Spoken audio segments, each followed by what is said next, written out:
Hi friends, welcome back to my channel. Today's video is going to be my March wrap-up. I'm so excited to talk to you guys about the books I read in March. I read some amazing books, finished some series, got some books off my physical TBR. If you didn't see my March TBR video, I'll put that one up here, but I read 7 out of the 9 books I put on that TBR, which is great. We're doing wonderful with TBR so far this year. So if you're not subscribed, make sure you subscribe down below so you don't miss any more videos from me. And without further ado, let's get into the video.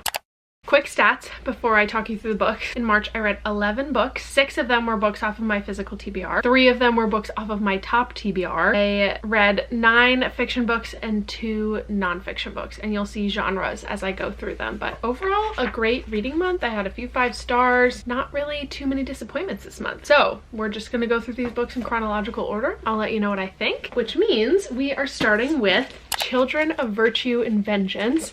If you've seen either my February wrap-up or my cozy reading vlog, weekend reading vlog, I'll link those both up here, you would know how much I loved the first book in the series. This is the Legends of Orisha series. The first book is Children of Blood and Bone, and I really enjoyed the first book. The way that that one ended, I needed to get into this book, and I'm not going to talk about the plot of the second and the third book, but the first book is about this kingdom where magic has been eliminated by this like horrible dictator king, but they find a way to bring magic back, and in turn they're going to have to use it to save the kingdom. And it is multiple perspectives. We get all of the perfect elements of a fantasy book: plot twists, a little slow burn romance, magic, this person just coming into power, and it was so fantastic. And I enjoyed the other 2 books in the series. I loved the first one the best. And what I liked about this one was we really got to see vulnerability in these characters because they're young kids going through this really intense, like,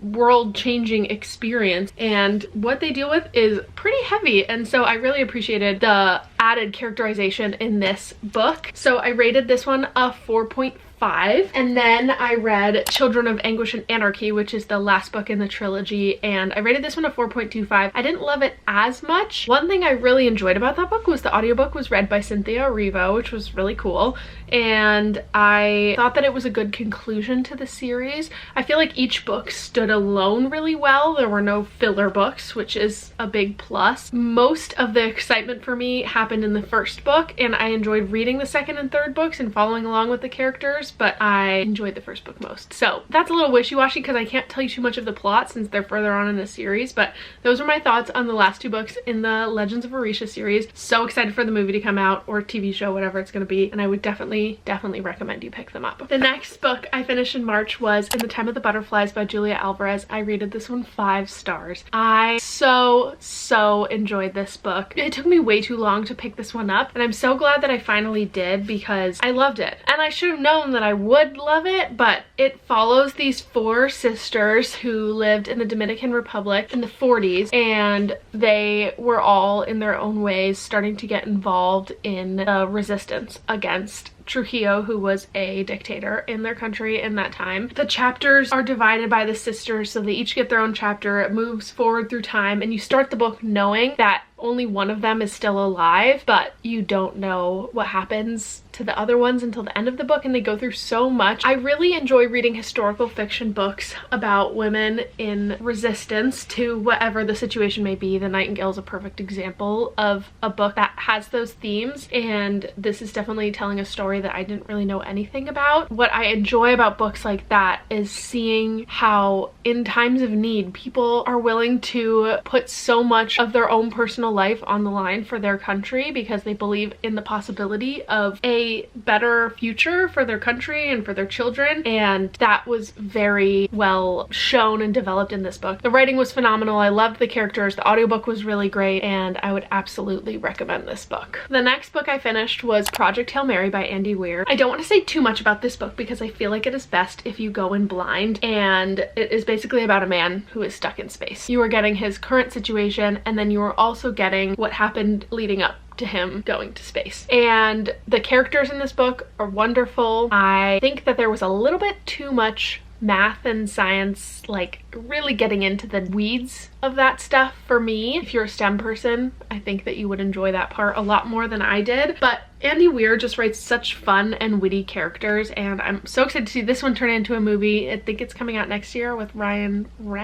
Gosling, whoever was in Barbie. I'm just very excited to see this visualized, and I would recommend this if you enjoyed The Martian. I think I liked The Martian a little more than Project Hail Mary, but I still really liked this one, and I gave it a 4.25. The next book I finished was Circe, and I've had this on my TBR for years, and one of my best friends got it for me for Christmas, and I'm so glad because it was just like the little extra push I needed to actually pick this book up. I ended up mostly listening to this book, and the audiobook narrator was lovely. She had this very like wonderful British accent, and the way that she was telling the stories made it feel like a fairy tale, and I didn't feel like I needed a ton of Greek mythology pre-knowledge. Like pretty much all I had going into this book was my memory of reading the Odyssey in 6th grade, which was 12 years ago, and also what I read in Song of Achilles. But I think everything was really well explained, and there was a very helpful cast of characters, glossary in the back, which I flipped back to a little bit, and I just thought that her story was so interesting. It honestly made me want to reread the Odyssey, so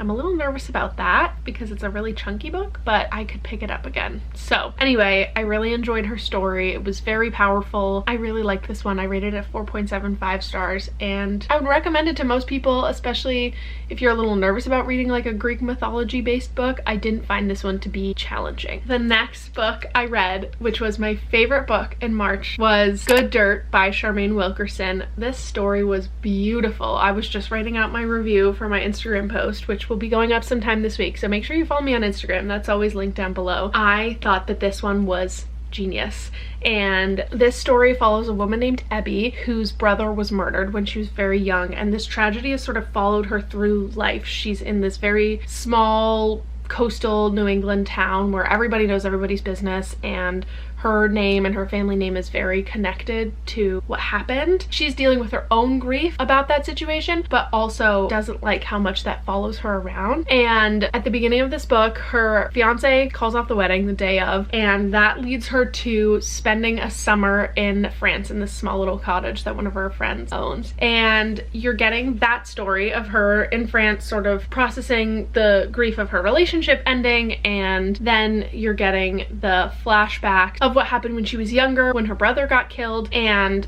then intertwined with that is the story of this vase that this family has had in their possession for centuries, going all the way back to their enslaved ancestors. And this vase has such a rich history, and the way that Charmaine Wilkerson intertwined those chapters with the rest of the story was so well done. I felt like every single chapter was so intentional. The writing in this book was phenomenal, and the way she talks about grief and trauma and family history was so moving. I was crying at the end. I just really appreciate a book where you can tell that the author has done their due diligence to make sure there is no extra fluff in the book, and this one just felt so well thought out, and I really enjoyed it. So I would definitely recommend this one. I would also recommend her other book, Black Cake. They're both really phenomenal books, especially if you like a little bit of a like family history, very light mystery. This one I wouldn't really say mystery, but there was stuff unknown that you learn as you read the book. So favorite book of the month for sure. I cannot wait until she releases a new book. The next book that I finished in March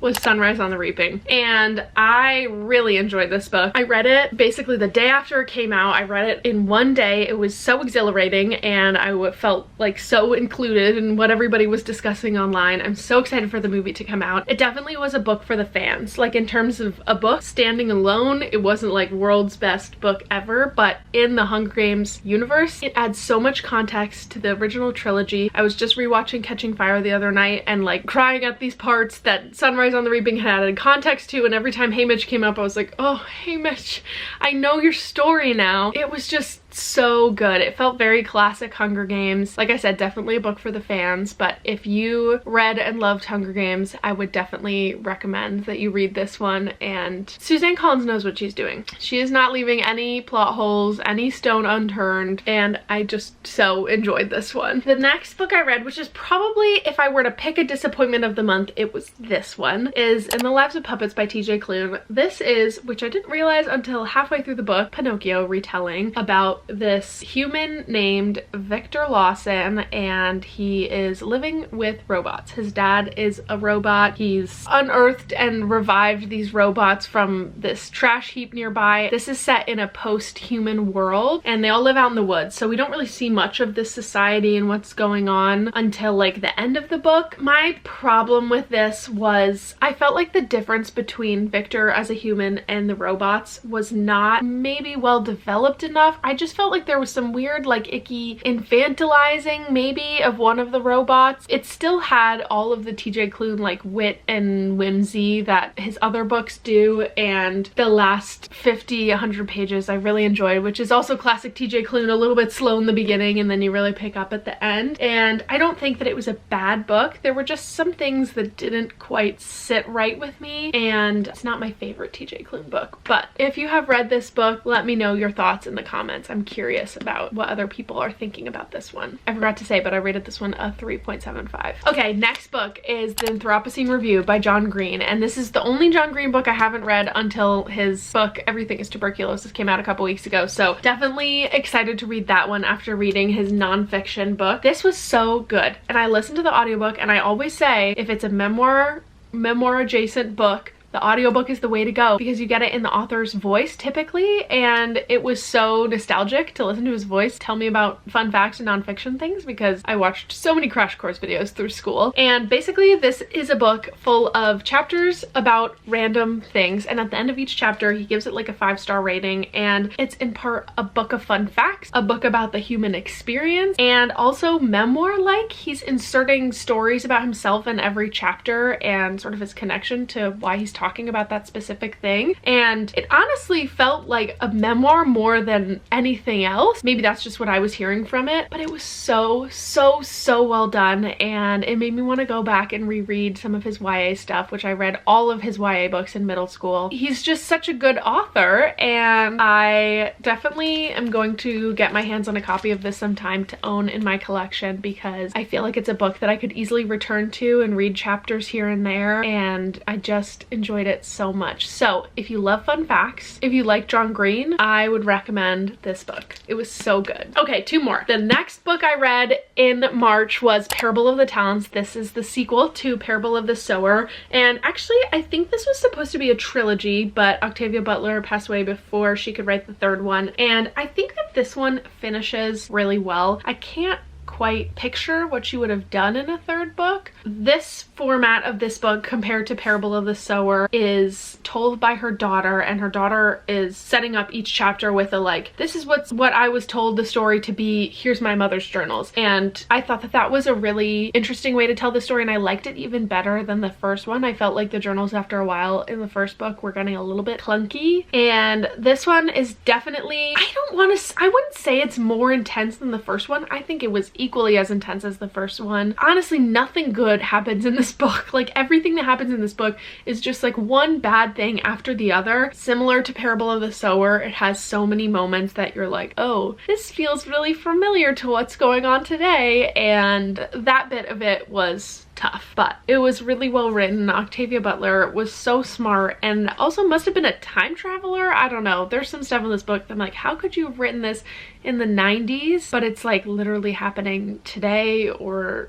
it seems like a potential future that could happen to us. I don't know. It's a little bit eerie in that way, but I am glad that I read these. I would recommend these to everyone, especially now is the time to read this duology. That's what I have to say about this book. I gave this one a 3.75 stars. And the last book I read in March was Perfect Victims. This is a nonfiction book about Palestine, and I expected it to be a little bit more fact-based history telling, like more about the Israel-Palestine conflict, but what it was a book about rhetoric. This was written by a poet, and basically he goes into a little bit of the situation and what's going on and stories of people that he knows or his own experience, but it mostly talks about how we talk about Palestine, how we talk about Palestinians, how we talk about genocide, and how that impacts both what happens and also our perception of what is happening, and how important it is to be mindful of our rhetoric. And I just thought it was a really interesting exploration. I don't feel like I necessarily necessarily learned anything, because most of what he was saying was stuff that I was like, okay, yeah, that makes a lot of sense. I totally agree with that. I would definitely recommend this book. It's pretty short. It was not repetitive. I didn't feel like there were times where I was like, okay, we get what you're trying to say. I feel like every chapter and section was well thought out and it flowed together really nicely, and he went into a bunch of different topics, and I thought that this one was really good. So I would recommend this book. I just think it was a really great perspective. So with that, those are all the books I read in March. Let me know if you've read any of these, what your thoughts are, or if I've convinced you to read any of these, and make sure you're subscribed so you don't miss any more videos from me, and I will see you guys next time. Bye friends.